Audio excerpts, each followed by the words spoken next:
نحمده ونصلي على رسوله الكريم اما بعد فاعوذ بالله من الشيطان الرجيم بسم الله الرحمن الرحيم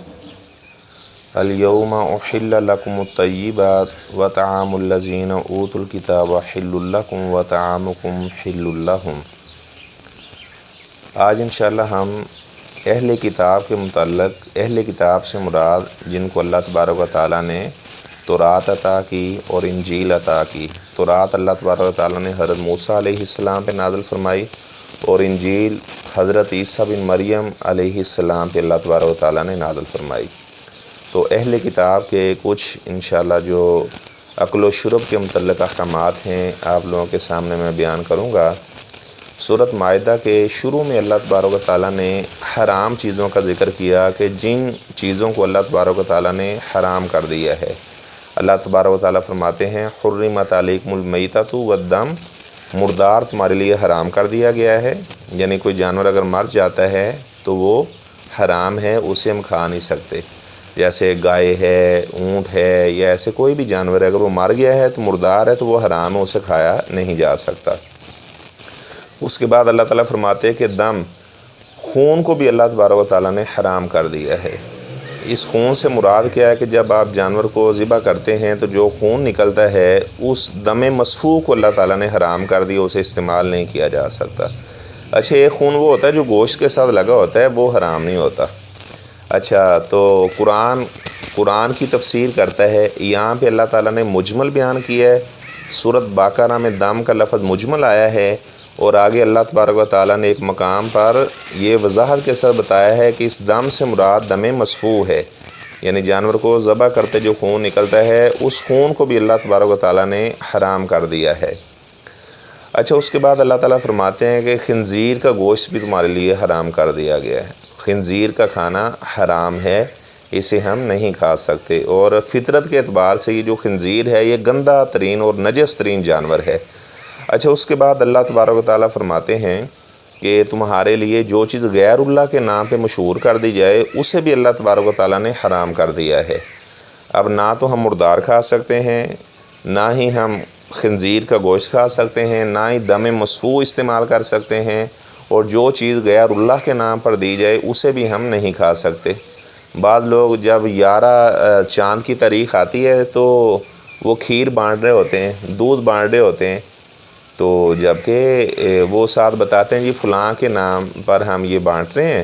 تو جب کہ اللہ تبارک و تعالیٰ نے تو غیر اللہ کے نام چیزوں کو حرام کر دیا ہے، تو ہم تو اسے نہیں کھا سکتے۔ غیر اللہ سے مراد کیا؟ جو بھی اللہ کے علاوہ ہیں،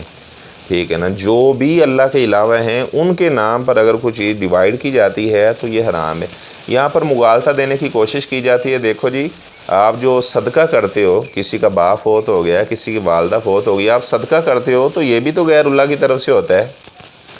تو یہ خلط مبحث ہے، دو باتوں کو مکس کرنے کی کوشش ہے۔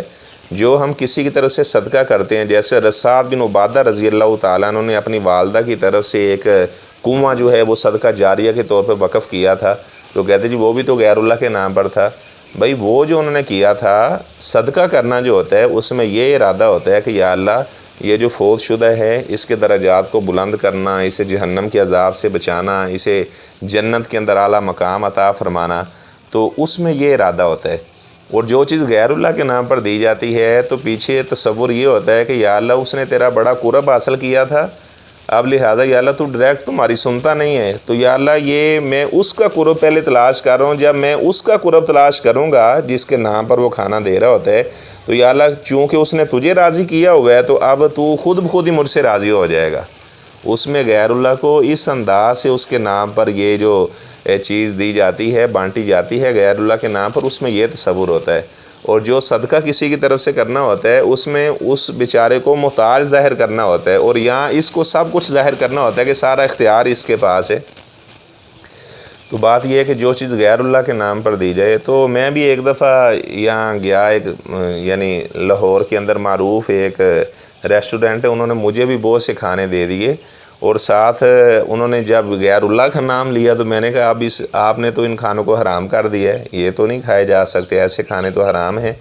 اچھا، اس کے بعد اللہ تعالیٰ فرماتے والمنخنقۃ والموقوذۃ والمتردیۃ والنطیحہ،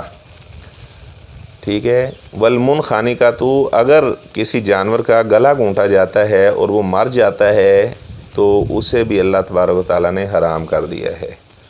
والموقوذۃ، جس جانور کو چوٹ لگ جائے اور وہ مر جائے تو اسے بھی اللہ تبارک و تعالیٰ نے حرام کر دیا ہے، اسے بھی نہیں کھایا جا سکتا۔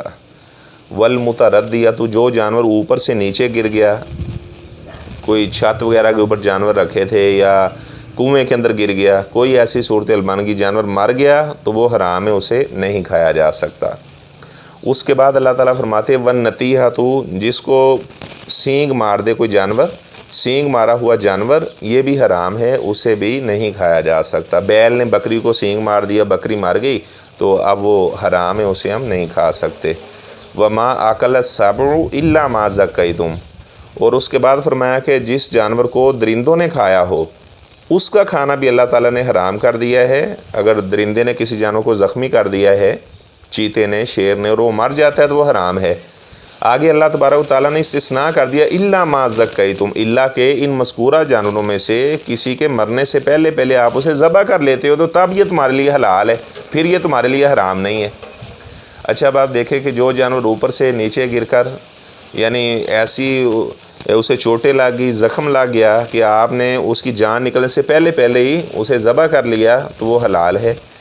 جس چھوٹے جانور کو بڑے جانور نے سینگ مار دیا اور آپ نے اس کی جان نکلنے سے پہلے اس کو ذبح کر لیا تو وہ حلال ہے۔ ایسے ہی جس جانور کو چوٹ لگ جائے اور آپ نے اس کی جان نکلنے سے پہلے اسے ذبح کر لیا تو وہ حلال ہے۔ ایسے ہی جس جانور کو درندوں نے زخمی کر دیا ہے اور اس کی جان نکلنے سے پہلے آپ اسے ذبح کر لیتے ہیں تو وہ اللہ تبارک و تعالیٰ نے پھر اسے حلال قرار دیا ہے۔ اچھا ہمارے ہاں کچھ لوگ شکار کرتے ہیں تو جسے ہم کہتے ہیں ایئر گن کے ساتھ وہ شکار کرتے ہیں، شرے کے ساتھ، تو اس کو بعض علماء نے لکھا ہے کہ یہ چوٹ لگاتا ہے۔ ٹھیک ہے، ایسا وہ شرع ہونا چاہیے جو نوکدار ہو، اس شکار میں سے نکل جائے، یہ چوٹ لگاتا ہے۔ اور بعض نے کہا کہ جو ایئر گن سے شکار کیا جائے تو یہ حلال نہیں ہوتا کیونکہ یہ چوٹ لگاتا ہے، اور اگر وہ جانور مر جاتا ہے اس طرح وہ شرے سے تو وہ حلال نہیں ہوگا۔ ہاں اگر اس نے شرے نے اسے چوٹ لگا دی ہے تو پھر آپ نے اسے جلدی سے ذبح کر لیا تو پھر وہ حلال ہے۔ اچھا جو طلبہ ہیں ان کے لیے ان الفاظ کے معنی کو یاد کرنا مشکل ہوتا ہے، والمنخنقۃ والموقوذۃ والمتردیۃ والنطیحۃ۔ تو یہاں ایک میں نے رسالہ پڑھا تھا تو اس میں لکھا تھا کہ ان الفاظ کا اگر آپ نے معنی یاد کرنا ہے تو پھر آپ گلاس لفظ کا مجموعہ یاد کر لیں، تو پھر آپ ان چار الفاظ کا جو معنی ہیں آسانی سے آپ کے ذہن میں آ جائیں گے۔ وہ بھی میں آپ لوگوں کے ساتھ شیئر کر دیتا ہوں۔ المنخنقۃ، گلاس میں پہلا لفظ گاف ہے، منخنقۃ گلا گھونٹا ہوا، ٹھیک ہے، ادھر بھی پہلے گاف یعنی والا لفظ آ رہا ہے، گلا گھونٹا ہوا، گلاس میں پہلا گاف ہے تو یہاں گلا گھونٹا ہوا۔ والمنخنقۃ والموقوذۃ، ٹھیک ہے، موقوذہ چوٹ لگایا ہوا جانور، ٹھیک ہے، لاٹھی سے مارا ہوا۔ تو یعنی بعض اوقات ایسے لوگ بھی ہیں جو اپنے جانوروں کو بڑی بے دردی سے مار رہے ہوتے ہیں، تو اس وقت جناب کوئی ایسی چھڑی لگی جانور کو کہ وہ مرنے کے قریب ہو گیا، تو گلاس میں دوسرا لفظ لام ہے تو موقوذہ کا معنی ہے لاٹھی سے مارا ہوا۔ متردیۃ، گلاس میں تیسرا جو لفظ ہے وہ الف ہے تو متردیۃ اوپر سے نیچے گرا ہوا، ٹھیک ہے، الف سے اوپر سے نیچے گرا ہوا۔ اچھا اس کے بعد والنطیحہ، گلاس میں جو چوتھا لفظ ہے وہ سین ہے تو یہاں پر جو چوتھا لفظ ہے نطیحہ، ٹھیک ہے، سین سے سینگ مارا ہوا، یعنی کسی بڑے جانور نے چھوٹے کو سینگ مار دیا ہے، تو یہ ضروری نہیں بڑے نے چھوٹے کو، یا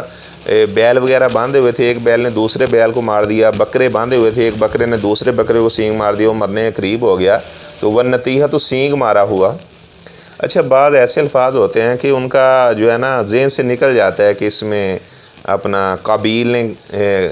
ہلاک ہوا تھا یا حابیل جو ہے، تو اس میں کچھ اگر طریقہ ہم ایسے استعمال کر لیں، قابیل قاتل تھا، حابیل ہلاک ہوا تھا، تو بعض لوگوں کو یہ مغالطہ لگ جاتا ہے کہ سلیمان اور داؤد علیہ السلام میں سے باپ کون تھا اور بیٹا کون تھا، تو داؤد ڈیڈ، سلیمان سن، تو اس طرح سے ان چیزوں کو یاد رکھا جا سکتا ہے۔ ایسے ہی سمن بکمن عمیٌ، ڈیف ڈمب بلائنڈ، اس کا ترجمہ جو ہے اکثر لوگ بھول جاتے ہیں، تو اس میں پھر آپ یہ کر لیں سمن جس کی سماعت نہ ہو، بکمن جو بول نہ سکے، عمیون جس کی عین نہ ہو، عین عربی زبان میں آنکھ کو کہا جاتا ہے۔ تو بہرحال یہ تو درمیان میں باتیں آئی تو میں نے آپ لوگوں کے ساتھ شیئر کر دی۔ اچھا، ان حرام چیزوں کا اللہ تبارک و تعالیٰ نے ذکر کیا۔ اچھا، یہاں پر ایک مسئلہ یہ بھی ذہن میں رکھیں، گدھا حرام ہے اور قرآن مجید میں اس کا کہیں بھی ذکر نہیں ہے۔ آپ صلی اللہ علیہ وسلم نے گدھے کی حرمت کا ذکر کیا۔ خیبر والے سال آپ صلی اللہ علیہ وسلم نے فرمایا کہ میں تمہیں گھریلو گدھے کا گوشت کھانے سے بھی منع کرتا ہوں، اور موتۃ النساء عورتوں کے ساتھ جو عارضی نکاح کرنا پہلے حلال کیا گیا تھا، اس موتۃ النساء سے بھی میں تمہیں منع کرتا ہوں، ان کے ساتھ اب ایسے نکاح نہیں کیا جا سکتا۔ تو ایک خاص طبقہ ہے وہ ابھی بھی موتۃ النساء کو جائز کہتا ہے۔ تو بھائی ایک ہی حدیث کے اندر دونوں باتیں آپ صلی اللہ علیہ وسلم نے ارشاد فرمائی ہیں۔ اگر گدھا حرام ہے تو پھر موتۃ النساء بھی حرام ہے۔ اگر آپ موتۃ النساء کی حلت کے قائل ہیں تو پھر گدھے کی حرمت کے قائل کیوں ہیں؟ کیونکہ ایک ہی موقع پر ایک ہی حدیث کے اندر دو جملے ہیں، ایک کو آپ نے مان لیا اور دوسرے کو آپ نے چھوڑ دیا۔ اچھا، تو اس کے بعد کتا بھی حرام ہے، بلی بھی حرام ہے، قرآن میں ان کی حرمت کا ذکر نہیں ہے، یہ آپ صلی اللہ علیہ وسلم نے حرام ان کو کیا ہے۔ تو پتہ چلا جس طرح اللہ تبارک و تعالیٰ نے بعض چیزوں کو حرام قرار دیا ہے، آپ صلی اللہ علیہ وسلم نے بھی بعض چیزوں کو حرام قرار دیا ہے۔ اب دیکھیں، مردار حرام ہے لیکن مچھلی ہم کھاتے ہیں۔ آپ صلی اللہ علیہ وسلم نے فرمایا کہ 2 مردار ہمارے لیے حلال کر دیے گئے، اس میں آپ صلی اللہ علیہ وسلم نے مچھلی کو بھی استثناء کیا ہے۔ اچھا، جو آیت میں نے پڑھی تھی، اب ہم آتے ہیں اہل کتاب کی طرف۔ اللہ تعالیٰ فرماتے ہیں تمہارے لیے طیبات جو پاکیزہ چیزیں ہیں وہ حلال کر دی گئی ہیں، اور جو اہل کتاب کا کھانا ہے وہ تمہارے لیے حلال کر دیا گیا ہے، مشرکین کا نہیں، اہل کتاب کا۔ اچھا، اگر اہل کتاب بھی وہ غیر اللہ کے نام پر جانور ذبح کرنے والے ہیں تو پھر ان کا بھی جو ذبیحہ وغیرہ ہے وہ نہیں کھایا جا سکتا، ان کا کھانا نہیں کھایا جا سکتا۔ اچھا، اور فرمایا کہ جو تمہارا کھانا ہے یہ ان کے لیے حلال کر دیا گیا ہے۔ اگر کوئی یعنی اہل کتاب یعنی تورات کو ماننے والا یا انجیل کو ماننے والا وہ ہمارے گھر کھانا دے کر جاتا ہے اور وہ جو حضرت عزیر علیہ السلام کے ابن اللہ ہونے کا قائل نہیں ہے، حضرت مسیح بن مریم کے ابن اللہ ہونے کا قائل نہیں ہے، تو اس کا کھانا ہم کھا سکتے ہیں، کوئی اس میں حرج والی بات نہیں ہے۔ تو اچھا، دوسرا یہ ہے کہ جو لوگ ویسٹرن یونینز میں رہ رہے ہیں تو وہاں پر وہ دیکھیں کہ اہل کتاب کا جانور کو ذبح کرنے کا طریقہ کیا ہے۔ ایسا تو نہیں ہے کہ وہ بجلی کے جھٹکے کے ساتھ اسے مار دیتے ہیں جانور کو، یا بعض ایسے بھی ذبح کرتے ہیں کہ پانی کے اندر اسے ڈبو کر جانور کو مارتے ہیں۔ تو اب ظاہری بات ہے جو خون وینوں سے نکلتا ہے، رگوں سے نکلتا ہے، وہ تو نکلا نہیں ہے، دم مصفوح تو نکلا نہیں ہے۔ تو اب وہ جو جانور ہے جس کو پانی کے اندر ڈبو کر مارا گیا ہے یا بجلی کا جھٹکا لگا کر مارا گیا ہے تو پھر وہ حلال نہیں ہوگا، اسے نہیں کھایا جا سکتا۔ اگر اہل کتاب کا ذبیحہ حلال ہے تو واقعتاً پھر انہوں نے صحیح طریقے سے اس جانور کو ذبح کیا ہو۔ اچھا، اہل کتاب کے برتن بھی ہم استعمال نہیں کر سکتے، ہاں الا کہ ہمیں دوسرے برتن مل نہیں رہے ہیں، مجبوری کی صورت ہے، تو پھر مجبوری کی صورت کے اندر اپنی تسلی کے لیے پہلے آپ بھی اچھی طرح سے ان برتنوں کو دھو لو، اس کے بعد پھر آپ ان برتنوں کو استعمال کر سکتے ہیں۔ اچھا، اس کے بعد اللہ تبارک و تعالیٰ فرماتے ہیں کہ تمہارے لیے پاک دامنہ عورتوں سے نکاح کرنا حلال کر دیا گیا ہے، پاک دامنہ عورتوں سے نکاح کرنا۔ تو اللہ تبارک و تعالیٰ تمام بہنوں کو، بیٹیوں کو پاک دامن رہنے کی توفیق عطا فرمائے، تمام مردوں کو اللہ تعالیٰ اپنا دامن پاک رکھنے کی توفیق عطا فرمائے۔ اچھا، تو فرمایا کہ والمحصنات من المومنات، مومنات میں سے جو پاک دامنہ عورتیں ہیں وہ بھی تمہارے لیے حلال کر دی گئی، آپ ان سے نکاح کریں، ازدواجی تعلق قائم کریں،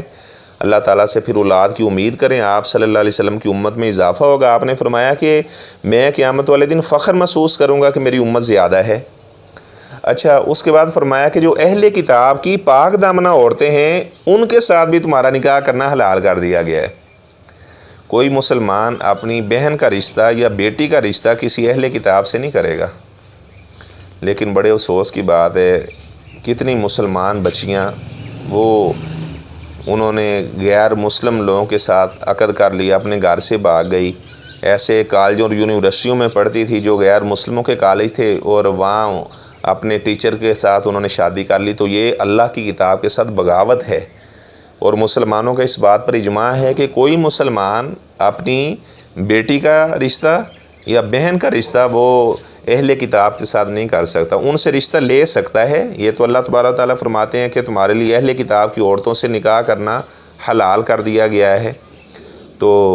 بعض غیر مسلم اعتراض کرتے ہیں جی دیکھیں آپ ہماری بہن اور بیٹیوں سے نکاح کر لیتے ہو تو آپ ہمیں اپنی بہن اور بیٹیوں کا رشتہ کیوں نہیں دیتے؟ تو مسلمان اسکالر نے جواب دیا کہ ہم چونکہ حضرت داؤد علیہ السلام کو بھی ماننے والے ہیں، حضرت موسیٰ علیہ السلام کو ماننے والے ہیں، حضرت عیسیٰ علیہ السلام کو بھی ماننے والے ہیں، تو ہمارا یہ حق بنتا ہے کہ ہم پھر تمہاری بہنوں کے ساتھ بیٹیوں کے ساتھ نکاح کر لیں، لیکن تم تو ہمارے پیغمبر صلی اللہ علیہ وسلم کی نبوت کا انکار کرنے والے ہو، تو ہم تمہیں کیسے اپنی بہن کا رشتہ یا بیٹی کا رشتہ دے سکتے ہیں؟ اگر تم بھی ہمارے پیغمبر صلی اللہ علیہ وسلم پر ایمان لے آؤ تو ٹھیک ہے، اس کے بعد آپ ہماری بہنوں بیٹیوں کے ساتھ اگر عقد کرنا چاہیں تو جس طرح مسلمان آپس کے اندر رشتے کرتے ہیں تو اس میں کوئی حرج والی بات نہیں ہے۔ تو لیکن اللہ تعالیٰ فرماتے ہیں وَمَن يَكْفُرْ بِالْإِيمَانِ، جو آدمی ایمان کے ساتھ کفر کر دے، ٹھیک ہے، اہل کتاب کے ساتھ اس نے عقد تو کر لیا ہے، نکاح تو کر لیا ہے، لیکن بعد میں اسی کے رنگ میں رنگا گیا، خود بھی ایمان کو چھوڑ کر ڈس بلیور ہو گیا، تو پھر اللہ تعالیٰ فرماتے ہیں کہ جس نے ایمان کے ساتھ کفر کیا فقد حبط عملہ، اس کی زندگی کے تمام اعمال جو ہیں انہیں ضائع کر دیا جائے گا، وَهُوَ فِي الْآخِرَةِ مِنَ الْخَاسِرِينَ، اور ایسا انسان آخرت کے اندر بہت زیادہ خسارہ پانے والوں میں سے ہوگا جو مرتد ہو گیا، ٹھیک ہے نا۔ تو آپ صلی اللہ علیہ وسلم کا فرمان ہے کہ اللہ تبارک و تعالیٰ نے کسی کو قتل کرنا اسے منع کر دیا ہے، الا بثلاث، 3 آپ صلی اللہ علیہ وسلم نے لوگوں کو استثناء کیا، اس میں جو شادی شدہ ہو کر میرڈ ہو کر وہ بدکاری کرتا ہے تو پھر اسے رجم کیا جائے گا۔ قرآن کے اندر اگرچہ آیت تو موجود نہیں ہے، حکم باقی ہے، تو پھر اسے رجم کیا جائے گا۔ پہلے سورہ احزاب میں یہ آیت تھی الشیخ والشیخۃ اذا زنیا فرجموہما البتۃ نکالا من اللہ واللہ عزیز حکیم، کہ شادی شدہ مرد یا عورت اگر بدکاری کرتے ہیں تو ان کو رجم کر دیا جائے گا۔ اچھا، اب اس کی تلاوت نہیں ہے، حکم باقی ہے۔ جیسے قرآن، اس کے برعکس بھی ایک صورت ہے، قرآن مجید کے اندر تلاوت موجود ہے، حکم نہیں ہے۔ جیسے جس عورت کا شوہر وفات پا جائے تو پہلے اس کی عدت تھی متاعن الی الحول غیر اخراج، 1 پورا سال اس کی عدت تھی، لیکن بعد میں 4 اشہر و عشرہ 4 ماہ 10 دن اس کی عدت کو کر دیا گیا، لیکن یہ آیت سورۃ بقرہ میں موجود ہے 1 سال والی، لیکن اس پر عمل نہیں ہے۔ اچھا خیر، میں بتا رہا تھا دوسرا وہ آدمی جو کسی کو جان بوجھ کے قتل کرتا ہے تو پھر قصاص کے اندر اس کو قتل کیا جائے گا، اور قصاص لینے کو اللہ تبارک و تعالیٰ نے زندگی قرار دی ہے۔ اللہ تعالیٰ فرماتے ہیں وَلَكُمْ فِي الْقِصَاصِ حَيَاةٌ يَا أُولِي الْأَلْبَابِ، کہ تمہارے لیے بدلہ لینے کے اندر زندگی، اگر ایک آدمی کو قصاص کے اندر مارا جائے گا تو ہزاروں لوگ عبرت پکڑیں گے، وہ کبھی بھی ایسا اقدام نہیں کریں گے۔ تو جب ہمارے معاشرے کے اندر اسلامی قانون کو نافذ نہیں کیا جائے گا تو ظاہری بات ہے پھر لوگ پرواہ نہیں کرتے، یعنی آپ دیکھیں کہ قتل و غارت عام ہے، تو یہ کہ حدود اللہ کے نفاذ کے اندر بہت زیادہ برکتیں ہیں۔ اچھا، اس کے بعد ذکر کیا کہ جو مرتد ہے، اپنا دین چھوڑ دیتا ہے، تو اس کو بھی پھر ایسے ہی، یعنی جو حکم اس کا ہے یعنی جو قصاص کے اندر بدلے کے اندر اسے مارے جانے کا حکم ہے، اور اس طرح جو شادی شدہ آدمی بدکاری کرتا جو اس کا حکم ہے، مرتد آدمی کا بھی وہی حکم ہے۔ لیکن جو اسلامی حکومت ہے وہ یہ کام کرے گی، کوئی آدمی خود ہی ایسے کام کرنا شروع کر دے تو اس بات کی کوئی بھی اجازت نہیں دیتا، کیونکہ فتنہ فساد جو ہے یہ قتل سے بھی بڑا جرم ہے۔ تو یہ جو حکومت اسلامیہ ہے یہ اس کا کام ہے، وہ سارے یہ اقدام کرے گا، خود کوئی قانون کو اپنے ہاتھ میں نہیں لے گا۔ اللہ تبارک و تعالیٰ سے میں دعا کرتا ہوں جو باتیں میں نے بیان کی ہیں آپ لوگوں نے سنی ہیں، اللہ تبارک و تعالیٰ ہمیں کتاب و سنت میں فہم پیدا کرنے کی توفیق عطا فرمائے۔ یہ باتیں سن کر آپ دوسروں کو بھی بتائیں تاکہ جتنے لوگ بھی ہماری باتوں سے مستفید ہوں گے، علم ایسے پھیلتا رہے گا اور ہمارے لیے یہ تمام باتیں صدقہ جاریہ ثابت ہوں گی۔ وآخر دعوانا ان الحمد للہ رب العالمین۔